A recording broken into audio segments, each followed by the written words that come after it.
Hello दोस्तों, स्वागत है आपका मेरे यूट्यूब चैनल स्टडी बोथ में।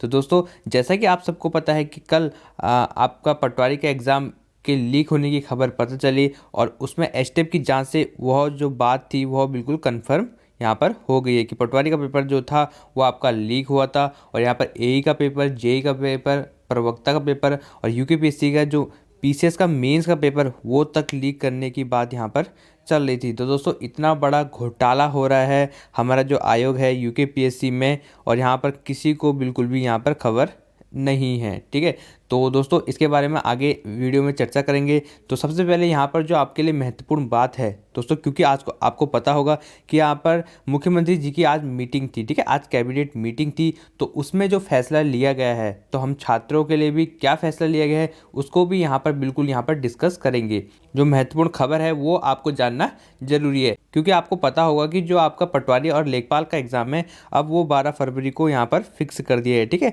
मतलब उस प्रक्रिया को जो आपका एग्ज़ाम हुआ था उसको कैंसिल करके दोबारा से इसका री एग्ज़ाम होगा, वो होगा 12 फरवरी को होगा। ठीक है, और इसमें किसके एडमिट कार्ड जारी होंगे? तो दोस्तों इसमें जो है जिन बच्चों ने पेपर दिया था, मतलब जिन बच्चों ने 8 जनवरी को पेपर दिया था ना, जो उसमें प्रेजेंट थे, उन्हीं का एडमिट कार्ड इसमें जारी होगा। ठीक है, अभी तक यही सूचना हमें मिल रही है। बाकी दोस्तों, जो कैबिनेट में फैसला लिया गया तो आपके लिए जानना जरूरी है, तो वीडियो को लास्ट तक जरूर देखना। ठीक है, अभी धामी कैबिनेट मीटिंग में लिए गए 10 बड़े फैसले। ठीक है, 10 बड़े यहाँ पर फैसले लिए गए हैं। हमारे लिए कौन सा महत्वपूर्ण है तो वो आपको जानना जरूरी है दोस्तों। अभी ये खबर आई है तो बिल्कुल आपके लिए महत्वपूर्ण है। तो देहरादून में 10वीं कैबिनेट मीटिंग समाप्त हुई है और इस मीटिंग में कई बड़े फैसले लिए गए हैं। ठीक है, तो इसको पूरा अच्छे से पढ़ लेते हैं। यहाँ पर देहरादून में 10वीं कैबिनेट मीटिंग समाप्त हुई। इस मीटिंग में कई बड़े फैसले लिए गए। मुख्य सचिव, ठीक है, जो हमारे जो मुख्य सचिव हैं एस संधू ने बताया कि जोशीमठ में आपदा को लेकर फैसला हुए हैं, गहन विचार विमर्श हुआ है। दोस्तों लास्ट तक बने रहना। ठीक है, हमारे लिए काफ़ी महत्वपूर्ण बातें हैं इसमें। आपको पता होगा कि जोशीमठ में भी काफ़ी ज़्यादा त्रासदी चल रही है, तो वहाँ को लेकर ये कैबिनेट बैठक जो है बिठाई गई थी और उसमें जो है हमारे लिए भी कुछ महत्वपूर्ण बातें यहाँ पर कही गई है। ठीक है, तो दोस्तों ये सबसे बड़ी खबर है, बिल्कुल इसे ध्यान से पढ़ना। ठीक है, उत्तराखंड कैबिनेट मीटिंग डिसीजन 13 जनवरी, बिल्कुल आज की खबर है। कुछ देर पहले ही बैठक जो है वह समाप्त हुई है, तो बिल्कुल इसे ध्यान से जरूर देखना। लेखपाल की परीक्षा दोबारा कराने वालों को पेपर को लेकर कोई भी पैसा नहीं देना पड़ेगा। बिल्कुल देखो दोस्तों, यहाँ पर काफ़ी बड़ी बात है कि लेखपाल की जो परीक्षा है दोबारा कराने वालों को पेपर को लेकर कोई भी पैसा नहीं देना पड़ेगा। मतलब जो आपका जो खर्चा लगा था ना, अब जो आप 12 फरवरी को एग्ज़ाम देने जाओगे तो यहाँ पर आपका कोई भी पैसा नहीं लगेगा। ठीक है, बस का किराया भी नहीं देना होगा। मतलब यहाँ पर कहा गया है कि आपका जो बस का किराया है, क्योंकि बहुत सारे अभ्यर्थियों ने का सेंटर जो था बहुत दूर था। देहरादून का बच्चा आपको पिथौरागढ़ गया था, पिथौरागढ़ का बच्चा आपका देहरादून गया था, तो इतना ज़्यादा ट्रैवल में जो आपका किराया लगा है वह सारा जो सरकार है वह माफ़ करेगी। ठीक है, आपके लिए रोडवेज की जो बसें हैं उनको यहाँ पर सेवाओं में लगाया जाएगा और उसमें आपका जो किराया होगा ना वो मुफ्त होगा। अभी तक तो ये खबर हमको पता चल रही है। दूसरे क्या बात की है कि अगली कैबिनेट बैठक में आएगा सख्त नकल कानून। जो अभी आपकी नेक्स्ट कैबिनेट बैठक होगी ना, उसमें नकल के विरोध में सख्त कानून यहाँ पर सरकार जो है लाने जा रही है। दोस्तों अभी सख्त कानून क्या होगा, कैसे होगा, ये तो हमें आगे जाके ही पता चलेगा।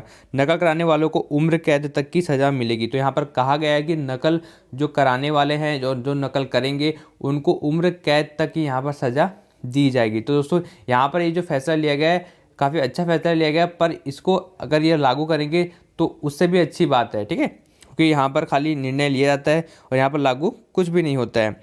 और दोस्तों सारी संपत्ति जब्त की जाएगी। ठीक है, उसकी सारी संपत्ति भी यहाँ पर जब्त की जाएगी। बताया गया है कि अगली बैठक में देश का सबसे सख्त कानून बनेगा। दोस्तों यहाँ पर देखो काफ़ी बड़ी बात कही है कि देश का सबसे सख्त कानून बनेगा। अब हमारी जो सरकार है ऐसा बोल रही है कि देश का सबसे ज़्यादा सख्त कानून बनेगा, क्योंकि दोस्तों आपको पता होगा कि बिहार में, उत्तर प्रदेश में, आपका राजस्थान में सब जगह पेपर लीक ही होता है। मतलब पेपर तो लीक सब जगह ही होता है। ठीक है, ऐसा नहीं कि हमारे उत्तराखंड में ही नया कुछ हो रहा है कि हमारे उत्तराखंड में ही ऐसा पेपर लीक हो रहा है, सब जगह पेपर लीक हो रहा है। पर दोस्तों ऐसा सरकार को कुछ सख्त कानून लाना ज़रूरी है ताकि हमारे युवाओं के भविष्य के साथ ना खेला जाए, क्योंकि बहुत सारे अभ्यर्थी इतनी मुश्किल से तैयारी करते हैं किसी की आर्थिक स्थिति भी यहाँ पर सही नहीं होती है, फिर भी तैयारी करते हैं। तो दोस्तों सरकार को यह बिल्कुल समझना चाहिए और कुछ सख्त से सख्त कानून लाना चाहिए और बिल्कुल जल्दी से जल्दी इस पर प्रक्रिया शुरू कर देनी चाहिए, क्योंकि बहुत ज़्यादा समय जो है युवाओं का बर्बाद हो रहा है। तो इसलिए जो भी डिसीजन लेना चाहिए सरकार को जल्दी से जल्दी लेना चाहिए।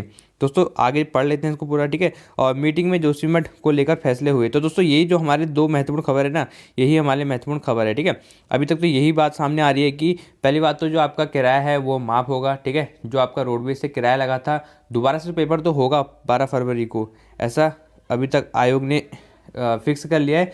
परंतु जो आपका किराया है वह माफ़ होगा रोडवेज से।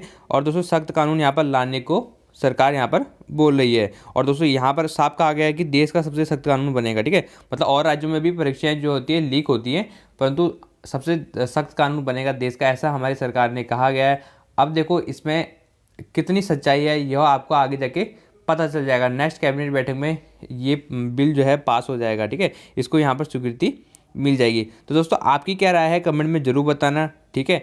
और दोस्तों आप सबको पता है कि आप सभी के साथ बहुत गलत हुआ, क्योंकि पटवारी का पेपर बिल्कुल यहाँ पर लीक कर दिया गया है। क्योंकि हमें जो है यूकेपीएससी पे बहुत भरोसा था कि यूकेपीएससी जो है वह पारदर्शिता से और बिल्कुल अच्छे ढंग से एग्ज़ाम कराएगा, परंतु वह भी बिल्कुल फेल हो गया है। देखो अगर इसमें कोई बाहर से पेपर लीक करता तो एक बात अलग थी, क्योंकि यूकेपीएससी का अंदर का कर्मचारी भी ही पेपर लीक कर दे रहा है, तो ये काफ़ी बहुत बड़ी बात है। यूकेपीएससी को कैसे इसकी खबर नहीं हुई, कैसे उनकी सिक्योरिटी इतनी ज़्यादा थी फिर भी जाके पेपर लीक हो जाता है, तो इसके लिए कौन जिम्मेदार है, ठीक है। आपका आयोग, शासन या प्रशासन, कौन इसके लिए जिम्मेदार है। और इसमें जो है बड़े बड़े अधिकारियों के नाम भी यहाँ पर सामने आ रहे हैं। तो दोस्तों आगे देखते हैं कि क्या होता है, परंतु आप सबसे यही कहूँगा कि बिल्कुल अपना धैर्य बना के रखें, क्योंकि सबके साथ हुआ है, ठीक है। ऐसा आप अपनी पढ़ाई अच्छे से करते रहो, आपके पास इसके अलावा कोई और दूसरा ऑप्शन भी नहीं है, ठीक है। तो आप अपनी पढ़ाई अच्छे से करते रहो,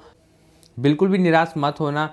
देखो उम्मीद के साथ आगे बढ़ो, कुछ ना कुछ तो यहाँ पर अच्छा होगा ही, ठीक है। और जो अभ्यर्थी इसको लेके काफ़ी मजाक बना रहे हैं तो ऐसा मत करो, क्योंकि अभी आप नए हो तो आपको इस बारे में इतनी ज़्यादा जानकारी नहीं है, परंतु किसी किसी अभ्यर्थी की तो बहुत ज़्यादा यहाँ पर समय हो चुका है, 4 से 5 साल तैयारी करते हुए हो चुके हैं। और इसी वजह से उनको ज़्यादा समय हो जाता है, क्योंकि जो पेपर उनका अच्छा जाता है, जिसमें संभावना होती है निकलने की, और वह पेपर लीक हो जाता है, फिर वो आगे पोस्टपोन हो जाता है, और फिर ऐसे ही 2 से 3 साल यहाँ पर बर्बाद हो जाते हैं, ठीक है। तो इसलिए बिल्कुल भी इसको मजाक में मत लेना। बस यही कहूँगा कि आप अपने अच्छे से पढ़ाई करते रहो, बिल्कुल धैर्य बना के रखो, आपको कोई भी धैर्य अपना खोना नहीं है। उम्मीद के साथ आगे बढ़ो, कुछ ना कुछ अच्छा ज़रूर होगा। मिलते हैं दोस्तों नेक्स्ट वीडियो में, तब तक के लिए नमस्कार। और चैनल से ज़रूर जुड़ना है, ऐसे ही महत्वपूर्ण खबर आती रहेगी।